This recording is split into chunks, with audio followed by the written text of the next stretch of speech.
UFC Fight Night Vegas 106, Burns versus Morales just took place, and I'm going to go through the entire card, starting with the early prelims, ending with the main event, giving my reaction and breakdown to every single fight on the card. And this card was really good. I didn't see anyone else really covering this event, but of course I'm going to do every one of them, and this was a very weak card in terms of fights that were actually on the card.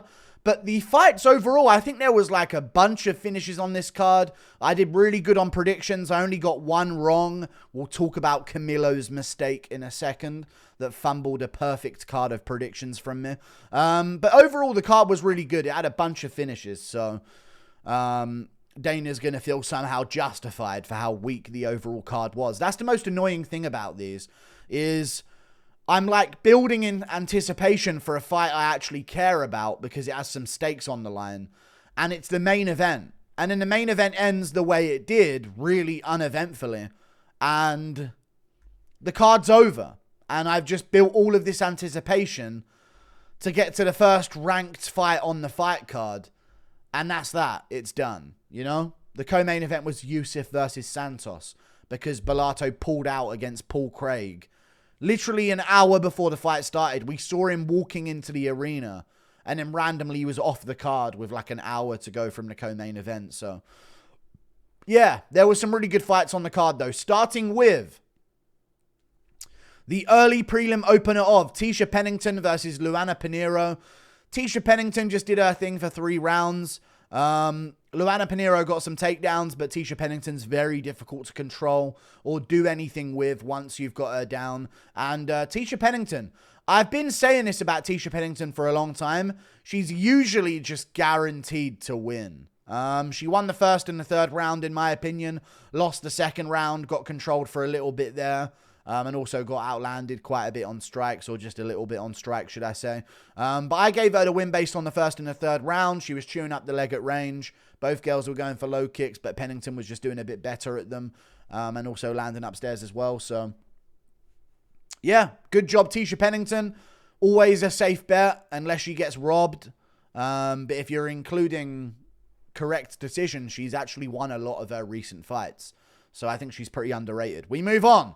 Park Hyun-Sung versus Carlos Hernandez. I picked Park Hyun-Sung to win. He won. This was an obvious one, though. Park Hyun-Sung gets a first round submission over Carlos Hernandez.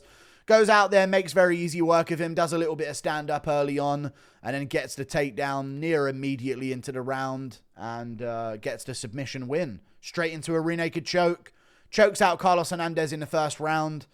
He's a good prospect. Hyun-Sung Park is a good prospect. The Asians are starting to make their way in the flyweight division. Hyun-Sung Park worked the body pretty well in the clinch with some knees. So yeah, it was a good job from Hyun-Sung Park in this fight.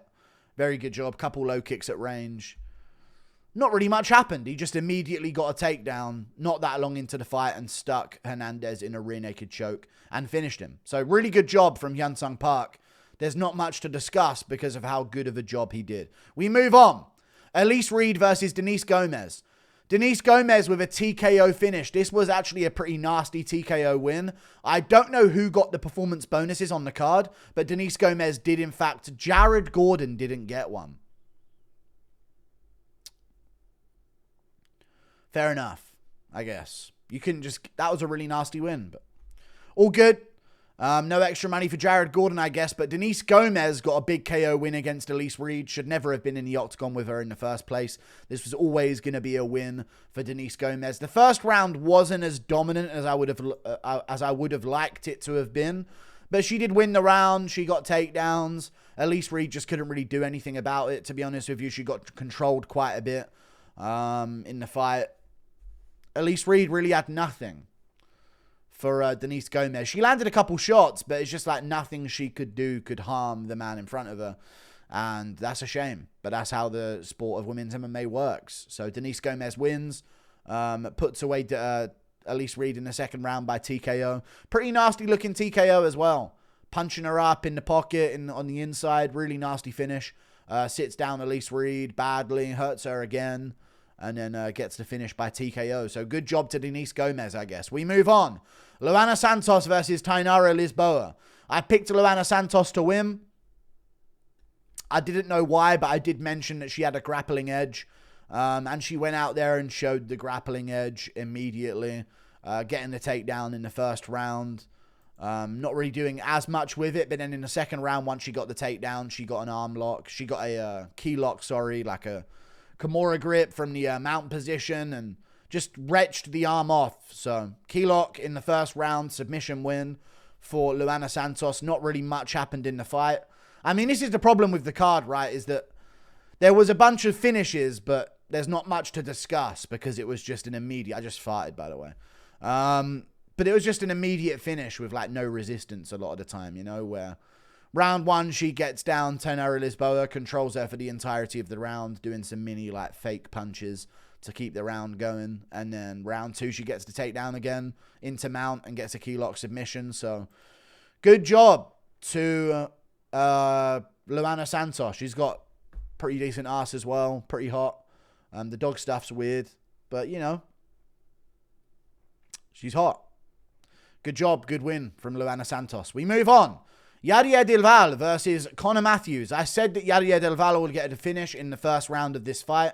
I said he would get it by TKO, but instead he goes out there, and again, this is like so many fights in a row now on the prelims nearly.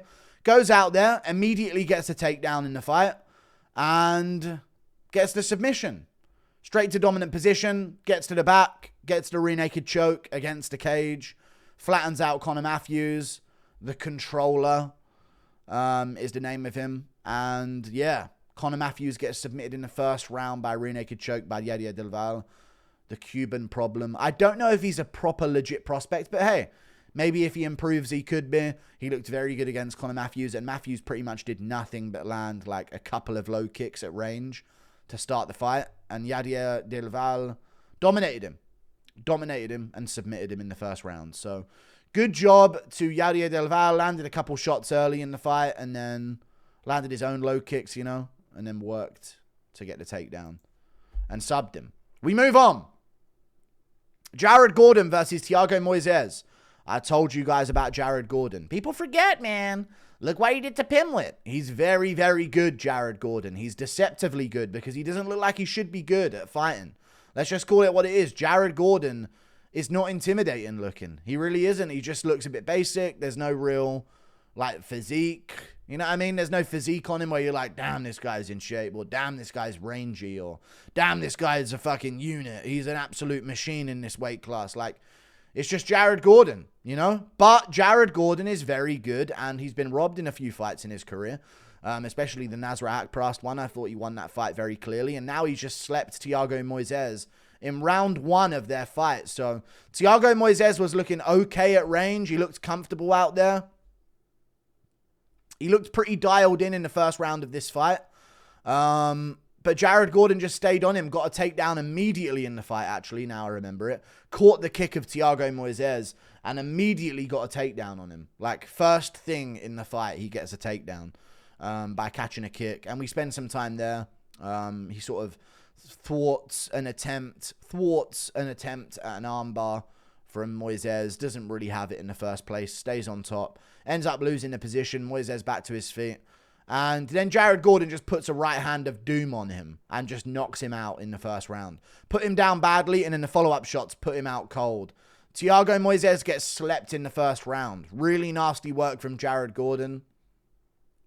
Couple low kicks on the feet. Got the takedown. A couple low kicks, and then boom, massive right hand and some follow-up shots. Jared Gordon should get 50K for that, dude. I feel like he should get a bonus for that. This is my problem, and this is what I was talking about on the Demetrius Johnson podcast. On the Mighty Pod or the Mighty Show. I can't remember what it's called. But when I did with the collab with Demetrius Johnson, I was talking about this. Like 50K per card on 2 performance bonuses and 1 fight of the night. It's just not enough. You know, like you could disperse 20K bonuses where on fight of the night, both of them get 20K extra. And a bunch of other fighters up and down the card get 20K. If you look at it on this card, I said, you know, forget the 50K, 50K, 50K, 50K thing where they do 200K in bonuses. Do 10 20K bonuses. That way, Melquizael Costa would have got 20K. Julian Erosa would have got 20K for fight of the night. And then you'd be left with 160,000 to disperse around the card. Morales could get 20. Gabe Green could get 20K. You know, Jared Gordon gets a 20K. Valle gets 20K.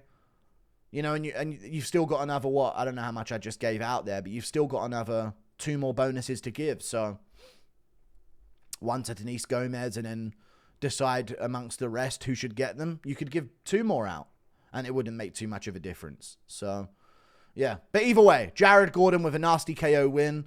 Give him something. I don't know what they should give Jared Gordon. I can't really think of matchups right now at lightweight that are all that good for him. But something nice. Some kind of recognizable name.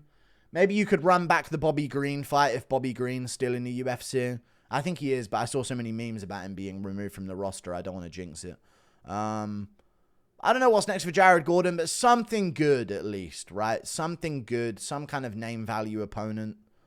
I don't know Carlos Diego Ferreira. I always bring him up, but I'm looking at him right here outside the rankings. Something. I don't know who, but something. Something good surely is in store for Jared Gordon at some point. I feel like he's been done so dirty by some of these results. So we'll see what happens moving forward. But yeah, Jared Gordon with an amazing big win. We move on to another fight up the card. Gabriel Green versus Matheus Camilo. I had Matheus Camilo by finish. I said he had really good submission game off of his back. Really good stand-up game on the feet. And to be fair, he looked like he was well on his way to a win. Until round 2, where things just went bad to worse for Matheus Camilo. Damn, there's only 4 fights on the main card, huh? But this was one of them on the prelim still. Matheus Camilo outlanding Gabe Green in the first round. Out low kicking him. Landing to the body at range with some shots. Some punches to the chin of Gabe Green as well. Gabe Green was pressuring and he was trying to stay busy in the clinch and do work there. But then even Matheus Camilo was out muscling him in the clinch. And I was like, oh, this is a good sign for Camilo. He even got a takedown towards the end of the round. And I was like, oh, that's impressive, you know. Gabe Green was a welterweight. He's a big dude. He's a muscle guy for the lightweight division. So I thought that was a good look for Camilo to start the first round. Very slow-paced round, but Camilo clearly won it. And in round 2, Camilo's doing his thing. I think he gets a takedown, and then he goes from, like, top position mount area. He goes to go for a triangle and pull to bottom position with it. And he, like, has the triangle. But the way Gabe Green's shoulders are so sloped, like, he doesn't have any MMA guru broadness to him, you know what I mean? Like, the way his shoulders are so narrow clavicled, his arm just slipped out of the triangle position. Even though Matheus Camilo had, like, a good triangle going on him, his shoulder just, like, slipped out of there just by having no broadness to him. You know, so sloped that his arm just slipped out the triangle. And it was a really good triangle escape, to be fair. I don't know how he escaped it because he had to defend the armbar from there as well. I think Camilo should have committed to the armbar from that position. That's when you commit. That's what Paddy Pimblett did to Bobby Green. Even though he put him out cold with the triangle, you're still going for an arm, and he broke his arm anyway as well. So you got to try and get a few different moves off in that position. Even a couple of elbows from bottom position from Matheus Camilo could have worked. But maybe he thought he would, like, knock him loose of the triangle maybe. But after that, Camilo quit. He just quit. I know he bursted his... He, used a lot of energy in his legs. You know, did a big burst of energy to squeeze his legs for that triangle. But it was kind of weird to see him just sort of give the position for the rear naked choke.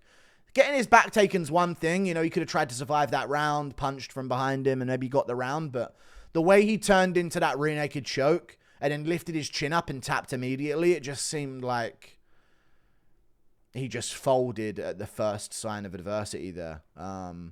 Probably thought, I've had my chance to win, and now I've ruined everything. And sort of maybe had a bit of a defeatist moment in the second round there. And just sort of gave the rear naked choke to Gabriel Green. So, great job to Gabriel Green, but more of a shitty job from Camilo at a certain point there. We move on. Up the card, Melquizael Costa versus Julian Erosa. Sick fight. Absolutely amazing fight. You know what I was worried about for this fight, though? I was worried about a robbery. Because I actually gave every round to Melquizael Costa. Round 1 very clearly gave it to Melquizael Costa. He wobbled Julian Erosa a couple of times. But Julian Erosa, I've got to be fair to him, So tough. You've got to finish him early or he is just going to trudge towards you like a very unskilled, unathletic zombie. Just wailing his arms at you. He's like the wacky, inflatable tube arm of UFC fighters. Just wailing around in the wind. And his arms might get you at some point, dude. Don't get hit by his forearms. They're coming. But he's very tough. Julian Erosa is extremely tough. Mixed in the grappling a lot in this fight. Shot 10 takedowns, which is a lot of takedowns to shoot. But if you're Bilal, it means you're not even trying to take down JDM, which is the cope I've seen a lot of recently. But he shot a lot of takedowns in the fight. You know, he stayed on Melquizael Costa. He tried to out-busy him in the clinch. But Melquizael Costa, I thought won round one, landing the better shots, hurting Julian Erosa in moments with like a head kick that he caught him with and a couple of other big shots as well that had him wobbled. But he didn't pursue the finish after that. He stayed patient. Round two, there's your argument, maybe. I mean, round 2 and 3 were close rounds, don't get me wrong.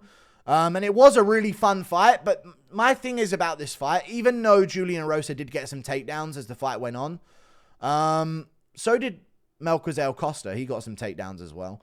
Not that he got anything from. And of course, he had some submission attempts in the first round with a guillotine that wasn't really going to work, I thought.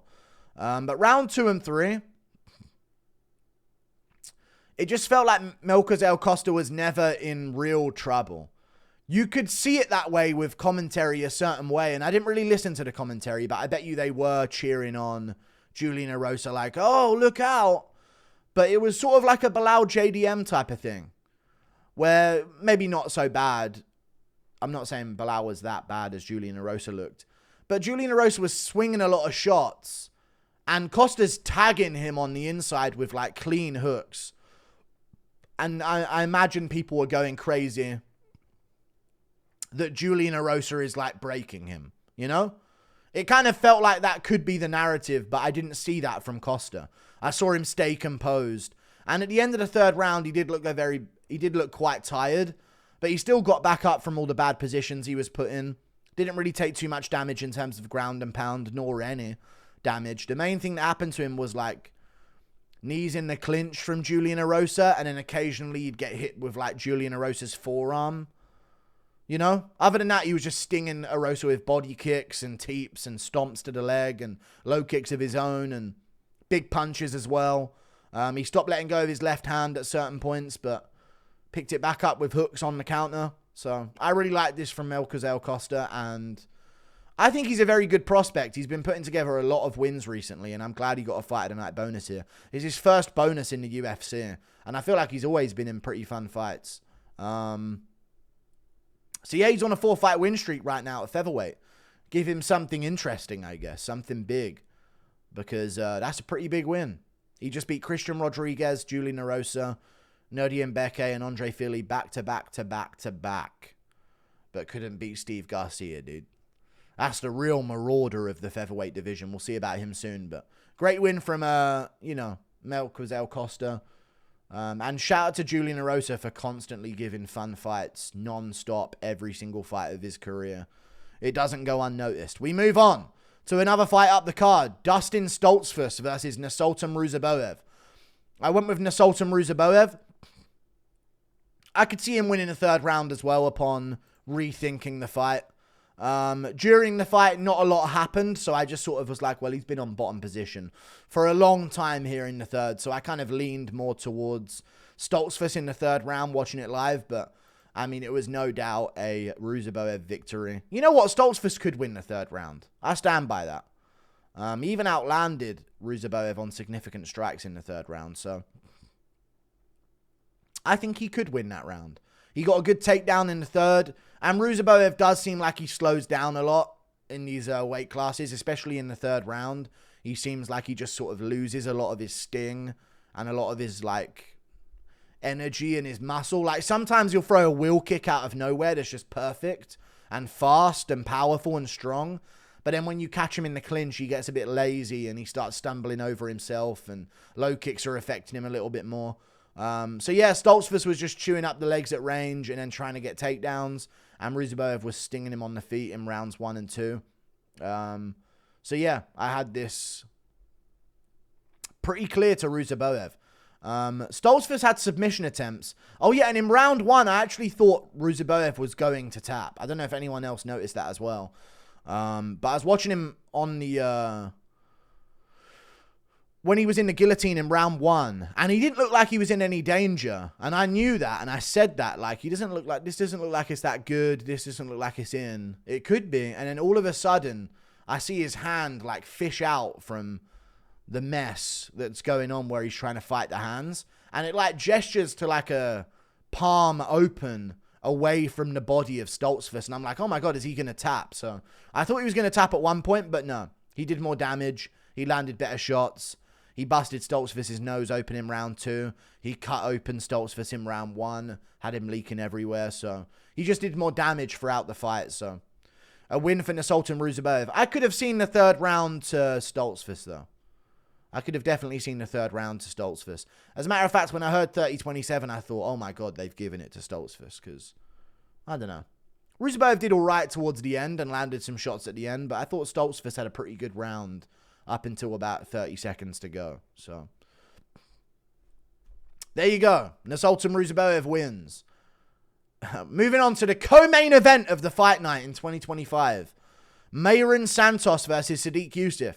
This was very uneventful. I'm going to fart. Yeah. This was very uneventful. I had it to Mairon Santos 30-27. I don't agree with the numbers in round 1 on significant strikes. I don't know if anyone else sees those. But 19-9 in favor of Sodiq Yusuff. Pfft, what are you watching? How did they get those numbers in round 1? I swear to God, maybe Yusuff outlanded him by like 2 or 3 with like those shin-to-shin low kicks that he was going for. But Santos landed all of the better shots in the round. He was the busier guy. He landed the better shots. He was busier in the clinch whenever they ended up there. I thought this was a very clear win to Mairon Santos. And I'm fairly certain he got a takedown at some point as well. I can't remember when. But I think he ended up on top at some point in the fight. He's built like a frog. Mairon Santos is literally built like a frog in the lightweight division. Such a weird build. I thought he'd look a little different moving up to lightweight. But no, he's just very stocky for the division. And you know what it is about Sodiq Yusuff? I'm going to be pretty honest about this. I'd love to say, I picked Santos to school him on the feet. I was right. I did say Santos would win by KO. And in the second and third round, Santos' teeps, his front kicks, his low kicks, his jab was just all too much for Sodiq Yusuff. The knees to the body. But I'll be real about Sodiq. Soon as he started the fight, I knew something was off with him. He looked like his lead leg was in such a weird position compared to the rest of his body. Like his left leg. Like he was stepping to like... And some people could see this as like, he's squaring up. He wants to invite the inside low kick instead of the outside low kick to that leg. But that's a very specific thing to do. And the way he was moving around on that lead leg and like circling with it and doing all this weird footwork stuff, it felt like he was disguising being shit. And I say that not because, oh, he's shit and he's trying to look like he's good. I don't mean it like that, but I think he was disguising a lack of movement he actually could do effectively. By doing all of these twitchy movements, I would not be surprised if he had some kind of injury to his left leg going into the fight. And I know I don't normally just diagnose people with injuries, but I really would not be surprised. He barely did fucking anything the entire fight. Santos just knew he was ahead and didn't have to do any more. And yeah, Yusuff's lead leg, man. The way he was moving. It was like, dude, who are you fooling? That's honestly how it felt watching that fight. Like, who are you kidding? We know you're a wounded animal out there.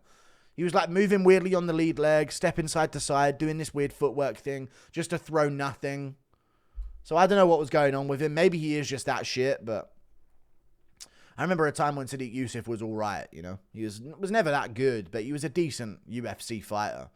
So I don't know what's going on with Yusuff. Maybe he was injured. Maybe he'll let people know.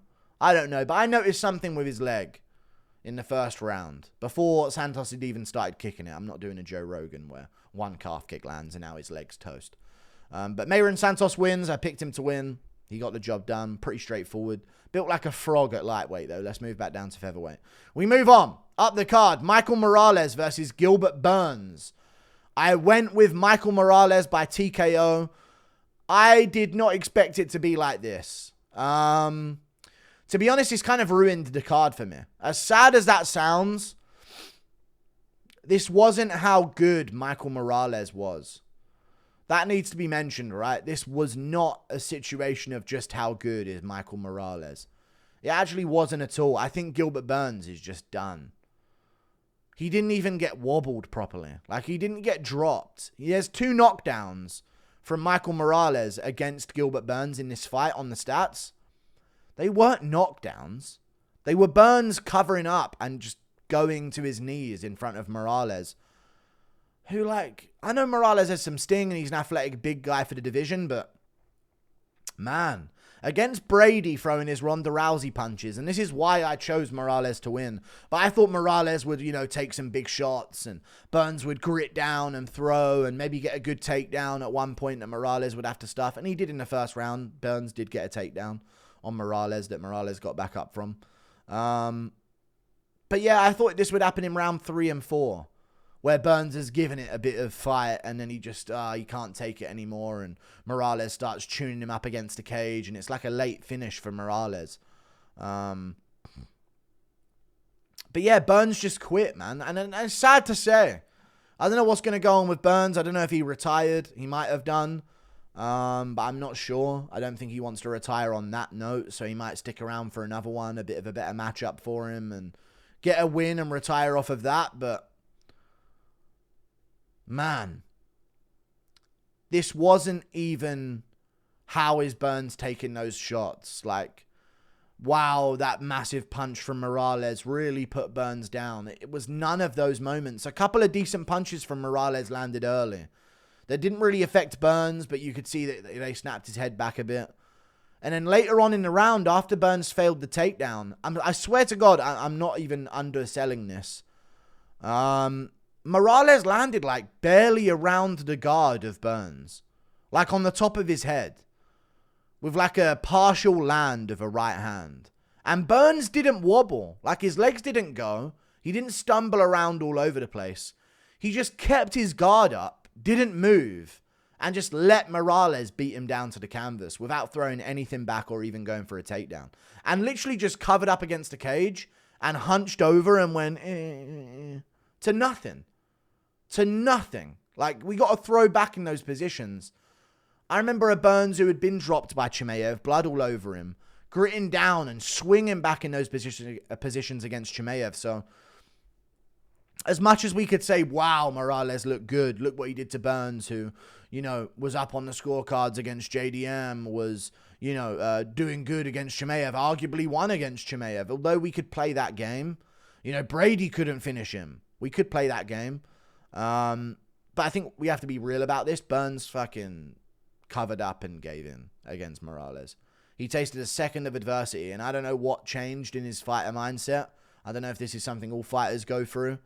But this wasn't the Gilbert Burns of a few years ago, or a year ago even, or a year and a half ago.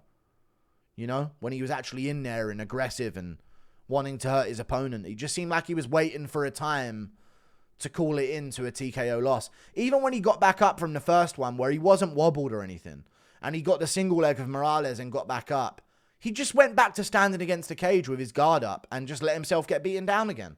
No shots really landed on him around the guard. They did land, but they weren't like, oh, I understand why that TKO'd Burns. Or, oh my God, that was a big shot that put him down and follow-up shots landed and it's over. So there was no real hype behind the finish. It was just like, oh, Burns is on his knees and covering up and, oh, he's back up. Oh, he's just standing in the corner letting Morales hit him with a high and tight guard. And he's down again. And just, he didn't get put down. He just went to his knees. And the ref called it off. So, really odd main event, but a great win from Morales on his record. Performance bonus. I picked Morales to win by TKO. I thought it'd happen later, but it happened earlier. This was a no-brainer. Burns is done. I think I noticed it against Brady. Although he didn't get finished against Brady, it's hard to submit Gilbert Burns, you know, and Brady's not going to TKO anyone. So, I kind of saw that, you know. But even against Brady, when Brady was rushing forward with his Ronda Rousey boxing, punching like that, and Burns just wasn't throwing back at all. It was like, something's changed. you know? And JDM, when you think about it, and I don't want to bring this back to how great JDM is, but if you think about the wars that he's had early in his career, and then, again, look back at the JDM TKO finish, he should not have taken all of that punishment. I really think that those elbows and those shots really did change his damage-taking capabilities. So, who knows? But Burns just didn't look like Burns. Like and subscribe. Thank you for watching, Toodle Pip. And I can say that because I picked Morales. If I picked Burns and I was saying this, everyone would be saying I was coping. But it is true. Burns was not there. He did not show up today. See you later. Goodbye. Decent card overall, but just not enough important fights to really care. But some fun fights throughout the card. It just felt a bit It just felt a bit like nothing to go from Santos Yusuff in a co-main to this in the main event. For it to end like this and then the night's over. A weird one. See you later. Goodbye.